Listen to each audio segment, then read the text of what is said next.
창세기 44장. 그 후에 요셉이 자기 집의 관리인에게 명령을 내렸습니다. 저 사람들의 자루에 곡식을 넣을 수 있는 대로 넣어라. 그리고 그 곡식 자루 속에 돈도 넣어주어라. 그리고 내 은잔을 저 막내 동생의 자루에 넣어라. 그리고 그 자루에 돈도 넣어라. 관리인은 요셉이 말한 대로 했습니다. 새벽이 되어 형들은 나귀를 끌고 길을 떠나게 되었습니다. 그들이 성을 떠난 지 얼마 되지 않아서 요셉이 자기 집의 관리인에게 말했습니다. 그 사람들의 뒤쫓아라. 그 사람들을 붙잡게 되면 왜 선을 악으로 갚느냐. 너희들이 훔친 자는 내 주인이 술을 마실 때 쓰시는 것이다. 그리고 꿈을 해몽하실 때도 그 잔을 쓰신다. 너희는 너무나 몹쓸 짓을 했다 하고 말하여라. 그리하여 관리인은 요셉의 형들의 뒤를 쫓아가서 요셉이 하라고 한 말을 그들에게 했습니다. 그러나 요셉의 형들이 관리인에게 말했습니다. 왜 그런 말씀을 하십니까? 우리는 그런 일을 할 사람들이 아닙니다. 우리는 우리 자루 속에 있던 돈도 당신에게 다시 돌려주었습니다. 우리는 그 돈을 가나안 땅에서 다시 가지고 왔습니다. 그런 우리가 당신 주인의 집에서 은이나 금을 훔칠 리가 있겠습니까? 만약 그 은잔이 우리들 중에 누군가의 자루에서 나온다면 그 사람을 죽여도 좋습니다. 그리고 우리는 당신의 노예가 되겠습니다. 관리인이 말했습니다. 당신들 말대로 하겠소. 하지만 은잔을 훔친 사람만 내 종으로 삼을 것이요. 다른 사람들은 그냥 가도 좋소. 그리하여 모든 형제들이 서둘러 자루를 내려서 풀었습니다. 관리인이 맏형에서 막내 동생에 이르기까지 한 사람씩 자루를 살펴보았습니다.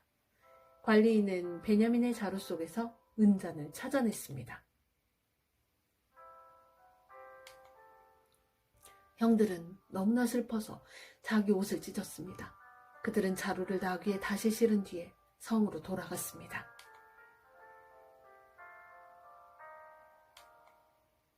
유다와 그의 형제들이 요셉의 집으로 돌아왔을 때 요셉은 집에 있었습니다. 그들은 요셉 앞에서 땅에 엎드려 절했습니다. 요셉이 그들에게 말했습니다. 어찌하여 이런 일을 저질렀느냐? 나 같은 사람이면 이런 일쯤 점을 쳐서 다 알아낼 수 있다는 것을 몰랐느냐? 유다가 말했습니다.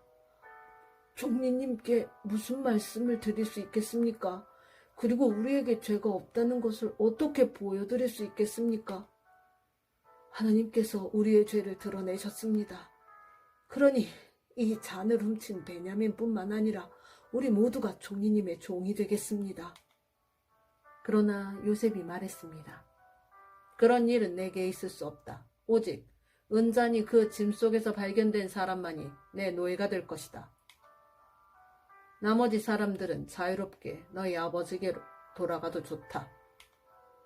그러자 유다가 요셉에게 나아가서 말했습니다. 총리님께 한 말씀 드릴 테니 허락해 주십시오. 제발 저에게 노여워하지 마십시오. 총리님은 파라오만큼이나 높으신 분입니다. 전에 저희가 여기에 왔을 때 총리님은 너희에게 아버지나 다른 형제가 있느냐 하고 물어보셨습니다. 그때에 저희에게는 늙으신 아버지가 계십니다. 그리고 동생도 있습니다. 저희 동생은 아버지가 늙으셨을 때 낳은 아들인데 저희 막내 동생의 형은 죽었습니다. 그래서 그 막내 동생은 그 어머니의 마지막 남은 아들이 되었습니다. 우리 아버지는 그 아이를 매우 사랑하십니다라고 대답했습니다. 그러자 총리님은 저희에게 그 동생을 나에게 데려오너라. 그 사람을 보고 싶다 하고 말씀하셨습니다. 우리는 총리님께 그 어린아이는 자기 아버지를 떠날 수 없습니다. 만약 그 아이가 아버지를 떠나면 아버지는 돌아가시고 말 것입니다. 라고 말씀드렸습니다. 하지만 총리님은 너희 막내 동생을 데리고 와야 한다. 만약 데리고 오지 않으면 다시는 나를 못 볼 줄 알아라. 하고 말씀하셨습니다. 그래서 저희는 저희 아버지에게로 돌아가서 총리님께서 말씀하신 그대로 말씀드렸습니다. 얼마 뒤에 저희 아버지께서 다시 가서 곡식을 좀 사오너라 하고 말씀하셨습니다. 그래서 저희가 아버지께 말씀드렸습니다. 막내 동생과 함께 가는 것이 아니라면 갈 수 없습니다. 막내 동생을 데리고 가지 않으면 총리를 만날 수 없을 것입니다. 그러자 제 아버지께서 저희에게 말씀하셨습니다. 너희도 알듯이 내 아내 라헬은 내게 두 아들을 낳아주었다. 그런데 한 아들은 나를 떠났다. 나는 그 아이가 틀림없이 들짐승에게 찢겨 죽었다고 생각한다. 그 아이가 나를 떠난 뒤로 나는 그 아이를 한 번도 보지 못했다. 그런데 너희가 이제는 이 아이마저도 내게서 빼앗아가려고 하는구나. 이 아이에게 어떤 좋지 않은 일이 일어날지 모른다. 그렇게 되면 나는 죽을 때까지 슬퍼하게 될 것이다. 그러니 저희가 그 막내 동생 없이 집에 계신 아버지께 돌아가면 어떤 일이 일어나겠습니까? 저희 아버지에게 그 아이는 무엇보다도 가장 소중한 아들입니다.